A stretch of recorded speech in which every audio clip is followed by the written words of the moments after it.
साथियों, कुछ दिनों पहले जैसा अभी अनाउंसर बता रहे थे, मैं विदेश दौरे पर से ही आया हूं।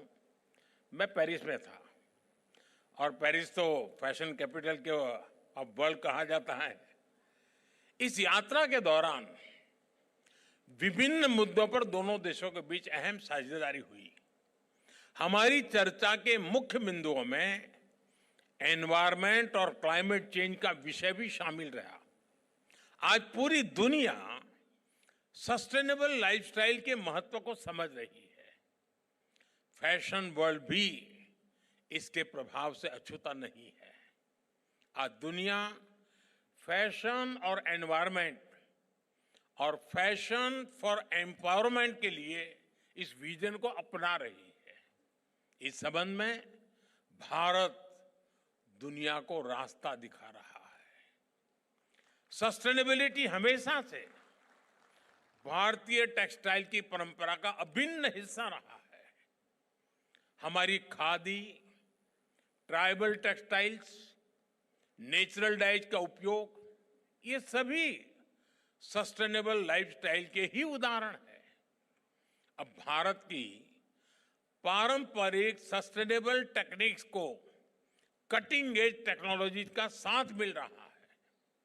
इससे इंडस्ट्री से जुड़े कारीगरों, बुनकरों और करोड़ों महिलाओं को सीधा सीधा लाभ हो रहा है।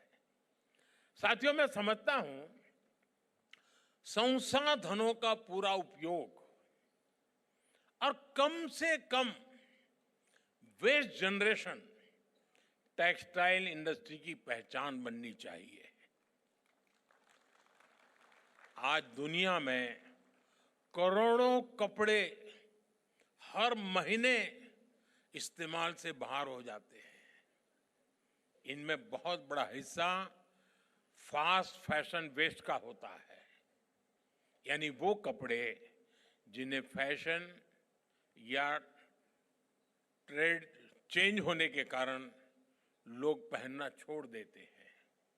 इन कपड़ों को दुनिया के कई हिस्सों में डंप किया जाता है। इससे एनवायरनमेंट और इकोलॉजी के लिए भी बड़ा खतरा पैदा हो रहा है। एक आकलन के मुताबिक 2030 तक फैशन वेस्ट 148 मिलियन टन तक पहुंच जाएगा।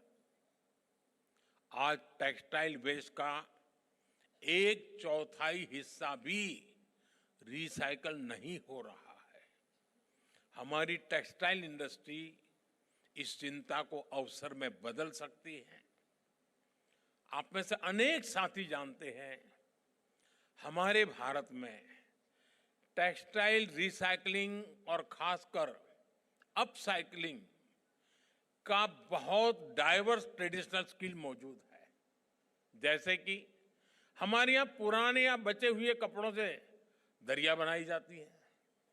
बुनकर लोग और यहां तक कि घर की महिलाएं भी ऐसे कपड़ों से कितने तरह के मैट्स, रग्स और कवरिंग बनाती हैं। महाराष्ट्र में पुराने और यहां तक कि फटे कपड़ों तक से अच्छे अच्छे गोदड़ी बनाए जाते हैं। हम इन पारंपरिक आर्ट्स में नए इनोवेशन करके इन्हें ग्लोबल मार्केट तक पहुंचा सकते हैं। टेक्सटाइल मिनिस्ट्री ने अपसाइक्लिंग को प्रमोट करने के लिए standing conference of public enterprise और ई मार्केट प्लेस के साथ एमओयू भी साइन किया है। देश के कई अपसाइक्लर्स ने इसमें रजिस्टर भी किया है। नवी मुंबई और बेंगलुरु जैसे शहरों में टेक्सटाइल वेस्ट के डोर टू डोर कलेक्शन के लिए पायलट प्रोजेक्ट भी चलाए जा रहे हैं। मैं चाहूंगा हमारे स्टार्टअप्स इन प्रयासों से जुड़े, इन अवसरों को एक्सप्लोर करें और अर्ली स्टेप लेकर इतने बड़े ग्लोबल मार्केट में लीड लें। अगले कुछ वर्षों में भारत की टेक्सटाइल रिसाइकलिंग मार्केट $400 मिलियन तक पहुंचने की संभावना है, जबकि ग्लोबल रिसाइकल टेक्सटाइल मार्केट करीब $7.5 बिलियन तक पहुंचने का अनुमान है।